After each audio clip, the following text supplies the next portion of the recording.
Good morning, or whatever time of day you're listening to this. It is once again time for the midweek Bible study, and we are today in John chapter 11, verse 45. It has been a really tough emotional ride in John chapter 11, and I hope that you listened to the last lesson and that you processed it. It's a bit hard to process, frankly, but once we see all that is in there, I think we can see that as human beings, we need to be able to process the fact that sometimes things don't go our way, even when we pray and pray and pray. And so what happens then?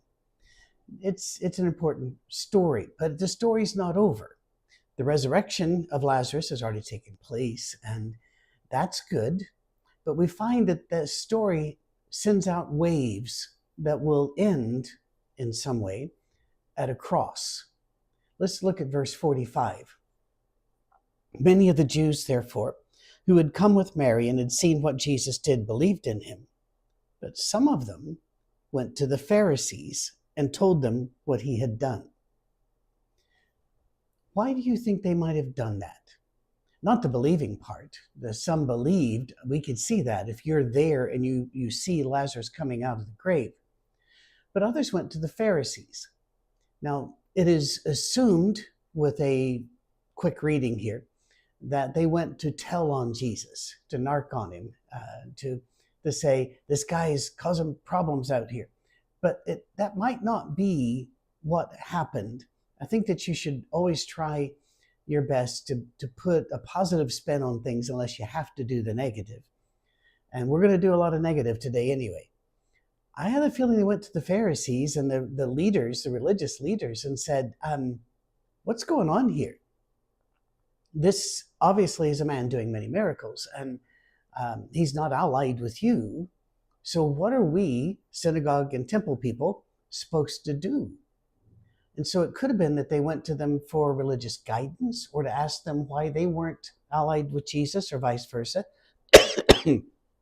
Sorry, I thought the cough was gone. But it is spring in Tennessee when I'm recording this, so which is about a month and a half before you'll see it. The negative part here is that the Pharisees and high priest do not take this lightly and think, well, maybe we should talk to Jesus and examine and see if there are some changes we need to make. No, here's the thing. People try very hard not to make changes. They really resist changes. Every year, people will do New Year's resolutions, and normally by the end of the first week of February, they're already broken, done, and discarded. That's actually been studied. That is not my throwing out a date there. That's the most common date, is after the first week of February, it dies. And maybe that's why we have Valentine's Day a week later, so we can all eat chocolate and ignore what we resolved to do. The fact is, how hard would it be for you to change your religious feelings? A lot of us have had to do that. I've had to do a lot of that in my life because study showed me things that I had not been taught, and it untaught some things that I had been taught. And you know that if you do change your religious feelings and beliefs about things, that you will come under attack, that there will be family members and friends who will turn against you. You know that they'll be disappointed in you, and make sure that you know that they're disappointed in you. There will be divisions and such. As Christ said, when he comes, sometimes he brings that sword that divides father and mother and brother, and it'll do that. And so people don't want things to change. But here's a complicating factor, is that they're not free. The Jews are not free. Rome has subjugated them. And Rome has a policy. If there's any interruption of peace, we come in and kill people until the peace is reestablished. They don't care if you're the guilty person. They don't care if you're the innocent person. They don't care if you had nothing to do with it. They want no trouble, no disharmony, and they will do whatever reckless, ruthless, horrible thing they must do to make sure it stays peaceful. By the way, a remnant of that is still in law in Western countries. In America, for example, if I were to go out and rob a store. I would not go to trial, Patrick Mead versus Target or Kroger or whatever store I robbed. No, it would be against the peace of the people of the state of Tennessee. You have interrupted, you have troubled the peace of the people. Well, the Romans took this way farther than Tennessee or any Western country does at this time, or most Eastern country or third world countries, either way, developing countries as we call them now.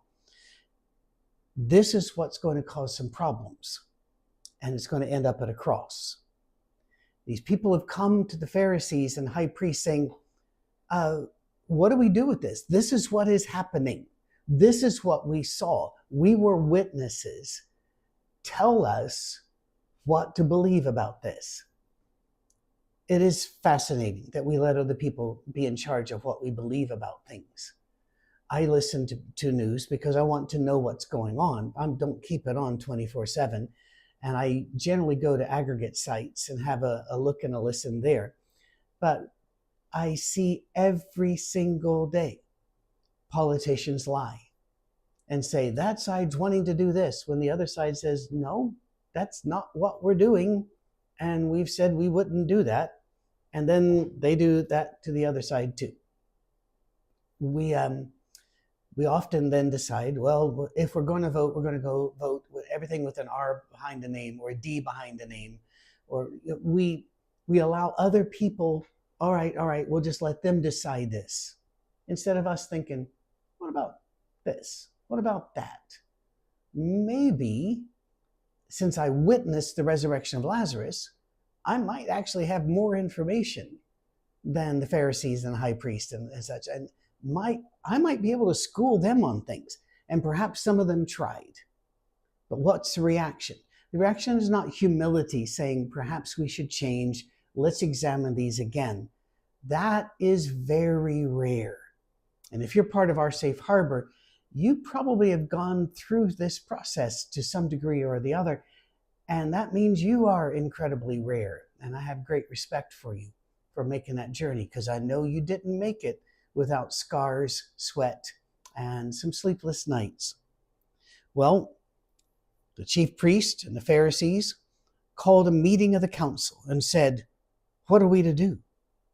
This man is performing many signs. If we let him go on like this, everyone will believe in him, and the Romans will come and destroy both our holy place and our nation. By the way, and your version might say our temple and our nation. The manuscripts that we have, the oldest manuscripts we have, just says our place and our nation. But almost certainly by our place, they were talking about the center of their faith, the temple. So just be aware of that if your versions change. And I checked several and found that most of them will handle it, this our holy place or our temple. Why would the Romans come in and destroy it? Well, because he's causing a problem? No. Is he troubling the peace? No. Well, then why would they come in? Because the reaction against him by the chief priest will cause a breach of the peace, and the Romans will come in. This is commonly now known as gaslighting, when you accuse the other person of doing what you are doing. It comes from an old movie where, and by the way, you can probably see this streaming somewhere on one of the services, maybe even on YouTube for free, because this is an old black and white movie, been out forever. And a man is slowly driving his wife insane on purpose. And one of the ways he does it is by adjusting the gas lighting in the hall up and down. And when she comments on it, he's saying, no, that's not happening at all. But I think that's all in your head. And so that's gaslighting, saying this is causing a breach of the peace. No, it's going to be your reaction to it that causes that. Because if you all get your robes on and you go hunt this guy down and you start making noise, that could trouble the peace in Roman eyes. And they're going to think, all right, we just need to kill some people till this stops. Jesus isn't causing the breach of the peace here. It's the reaction against him by the high holy people that is. And yet they're accusing him of being the problem. Think about that. We could have a long sit-down psychological discussion about that, maybe even philosophical, but I'm not as good with philosophy as I am with psychology, so maybe I'd have to bring in somebody else. But think about that for a while. What happens next?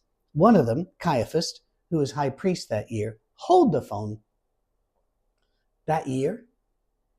Yeah, it doesn't mean just that year.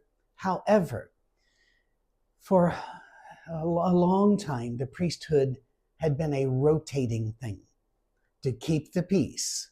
The Pharisees have it for a while. The Sadducees have it for a while. They move it around. Money changes hands. It is not according to Levitical or the pattern found in Deuteronomy.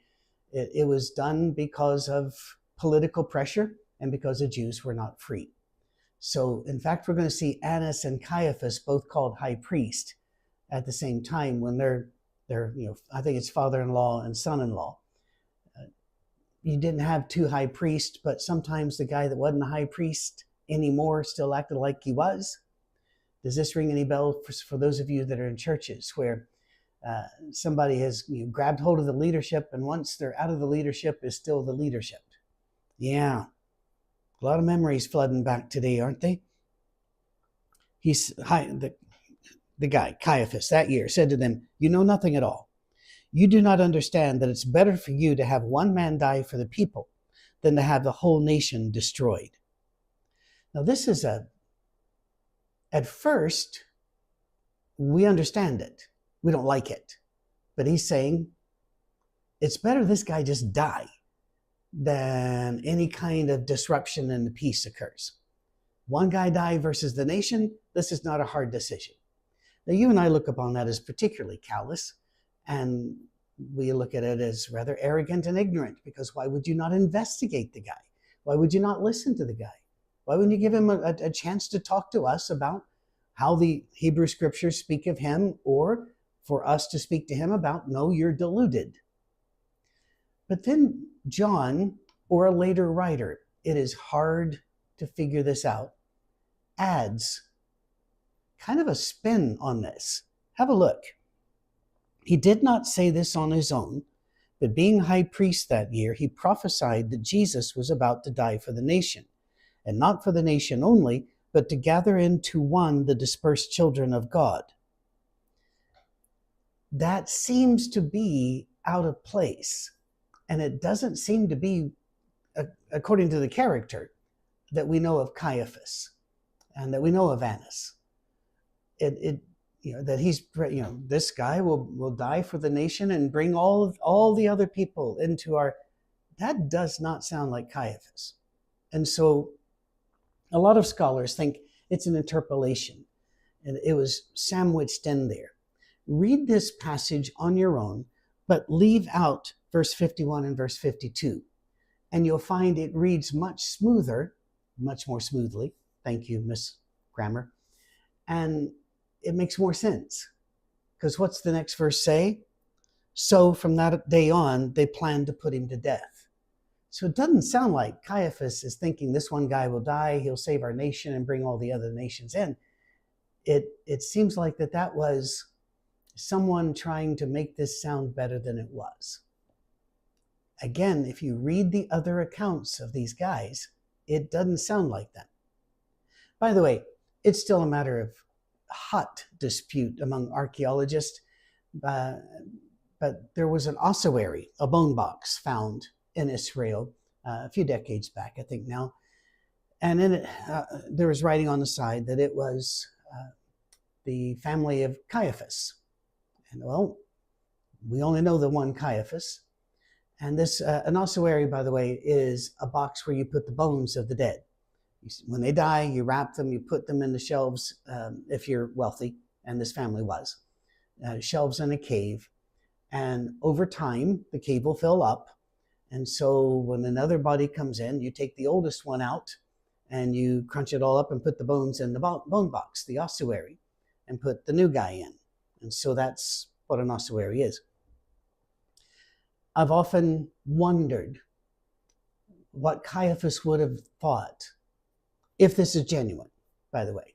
And the split, I don't know if it's half and half or not, but it seems to be, whether it's genuine or a later forgery or something. If it's genuine, I often wonder what Caiaphas would have thought if we could go back to him from 2,000 years out and say, one day we will pick up a box that has your bones in it. But there are no boxes with bones of Jesus because he didn't leave any bones on earth. Wouldn't you love to be able to do that? Convince him of it somehow? But from what we've seen in Scripture, that wouldn't even move them. They would still fight to keep their power and position. Remember the parable of the wicked husbandman, as King James called them, or the sharecroppers for the vineyards that killed the messenger who came to take his share of the money, the proceeds, back to the owner. They eventually killed the son. When the owner said, I'll send my son, they dare not touch my son. They looked and saw the son coming, and they said this incredibly stupid thing. They said, oh, here comes the son. If we kill him, we get to keep the vineyard. What? What was that parable all about? These guys. Not Jews, but the religious leaders of the Jews. And that's, by the way, in the book of John, he refers to the religious leaders as the Jews so often that later anti-Semites used John to justify, as best they could, their mistreatment of Jews. Don't do that. Don't do that. The Jews were special to God, and we have no indication that that has changed. Let us be kind to all people, including to the Jews. It's important, people, that we act like Jesus, and he was a Jew. But here we go. From that day on, they planned to put him to death. Why would they put him to death? Not because he was doing good things, but because he was a threat to their power, their position, and the stability of the system that made them rich. That's it. Politicians do the same. If you find waste and fraud and you say, we need to pull that back, the people who benefit from waste and fraud are going to scream about it. If you say, we need to move these jobs around, the people that lose jobs are, of course, going to be upset about that. Why would they not be? You always look to see why they're upset. And these guys would lose their power and position if people follow Jesus and not them, because they're not in control of Jesus. They would have no problem with people following Jesus if Jesus were under their control. But he isn't. And so they planned to kill him. How serious was this threat? Jesus took it seriously. The next verse, Jesus no longer walked openly among the Jews, but went from there to a town called Ephraim in the region nearing the wilderness, and he remained there with the disciples.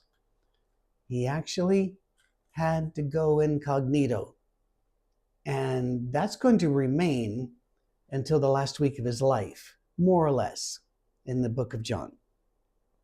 Now the Passover of the Jews was near, and many went up from the country to Jerusalem before the Passover to purify themselves. They were looking for Jesus and were asking one another as they stood in the temple, what do you think? Surely he'll not come to the festival, will he?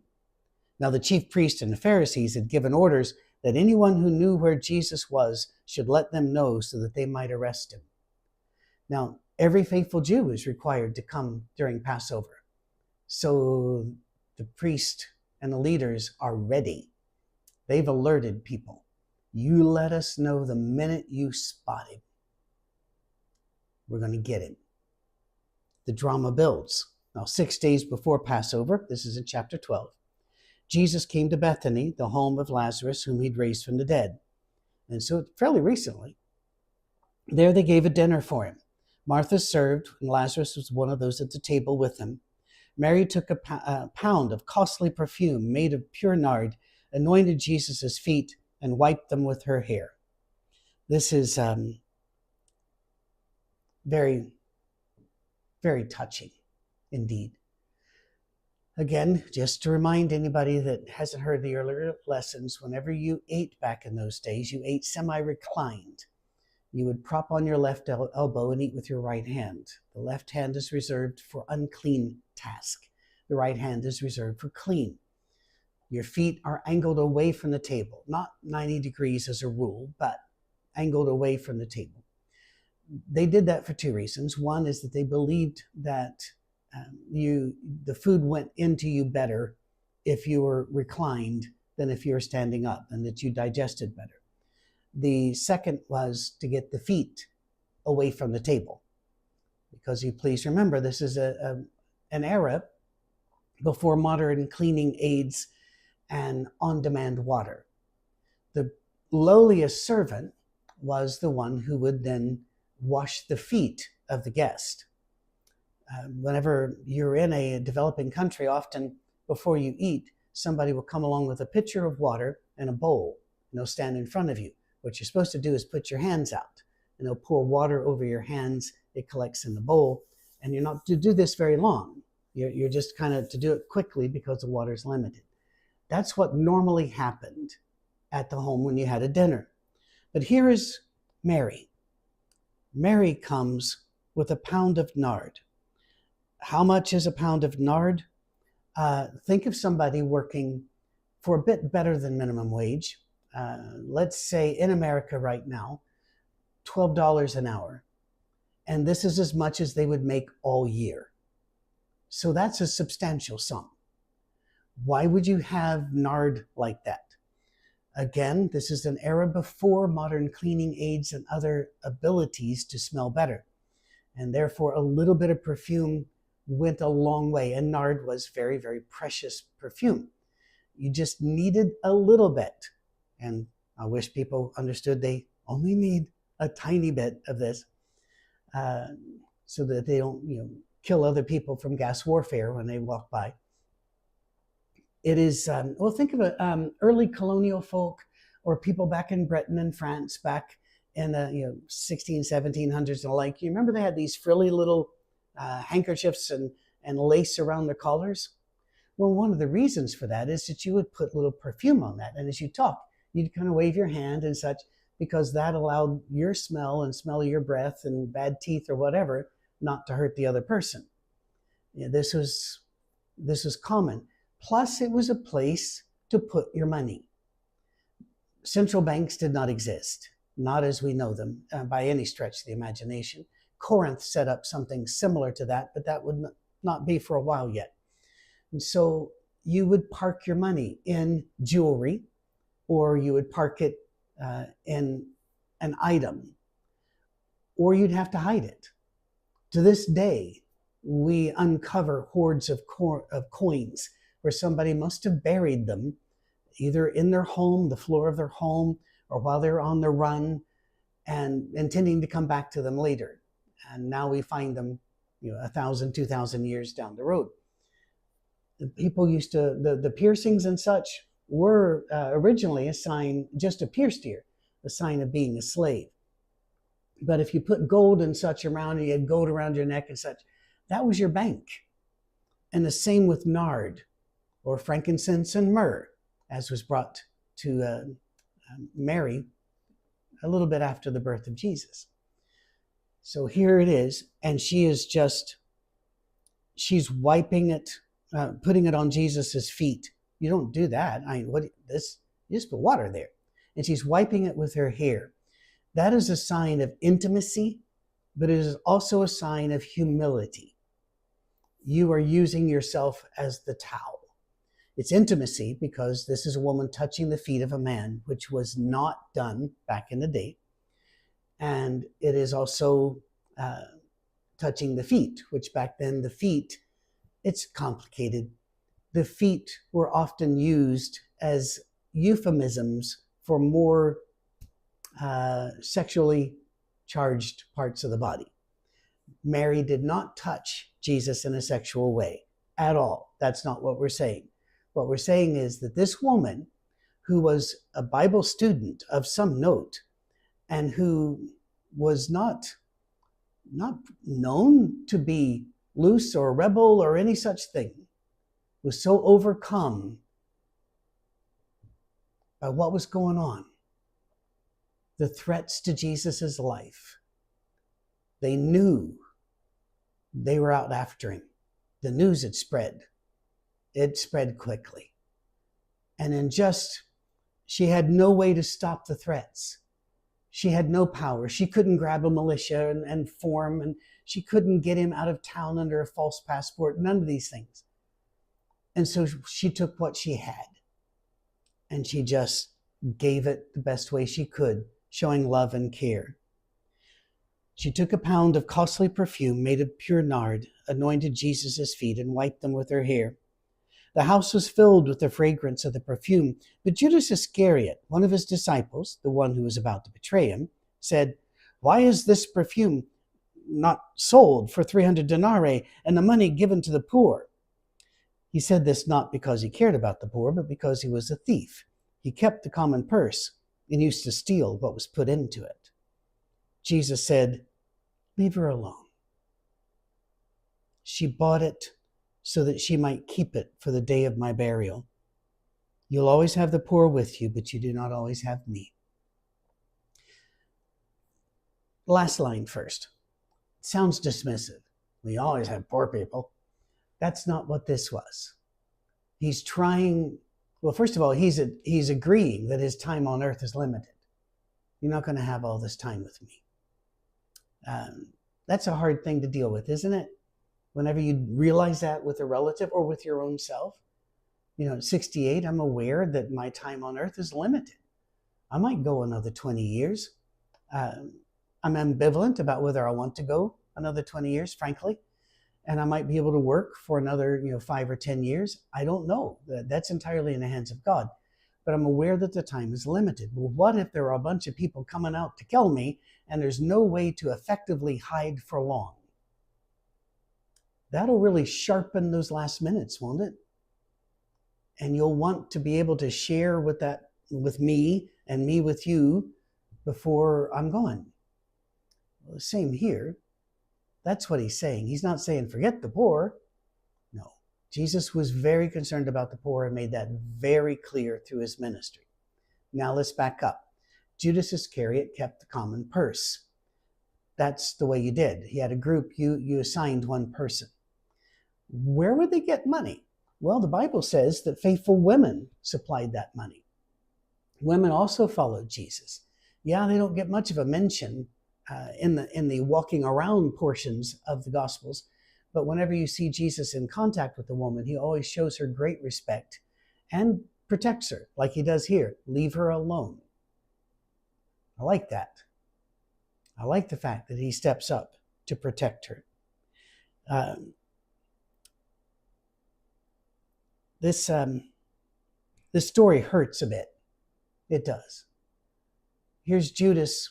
He was chosen to walk with Jesus. He had so many opportunities. But over the years, something was going on in Judas's mind. And we've all been trying to figure it out.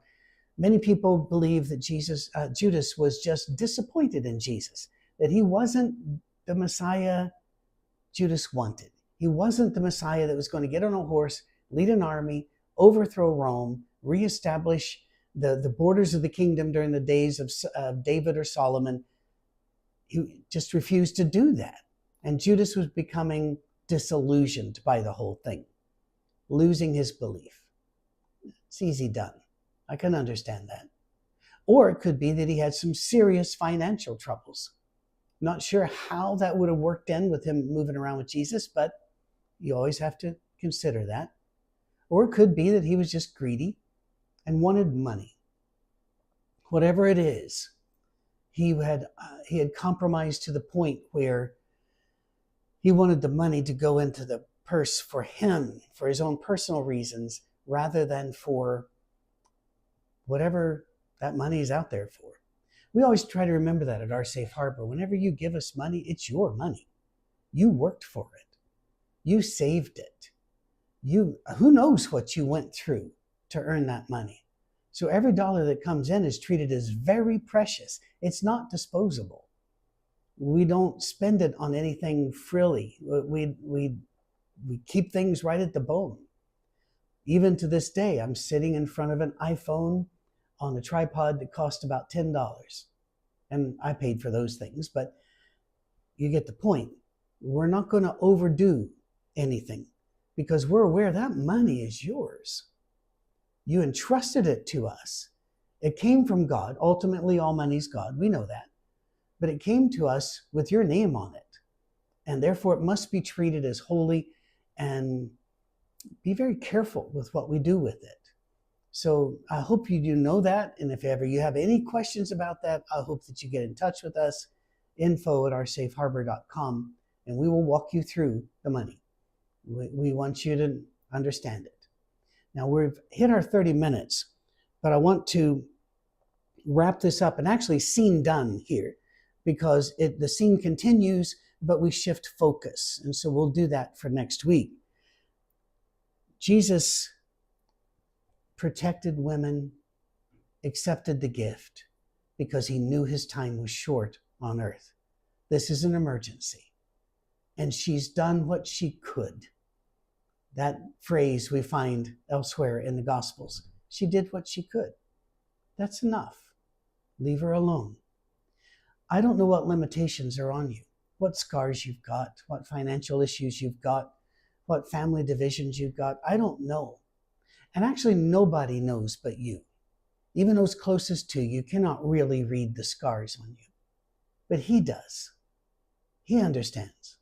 He knows you better than you know yourself. And that can only be said of God. Anybody come up to you and say, I know you better than you know yourself, is wrong.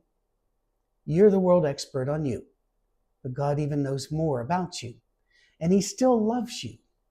And you might say, well, I didn't go to Africa and do that. And I didn't get to go do this. And I'm not really a speaker. And I don't really have. God knows.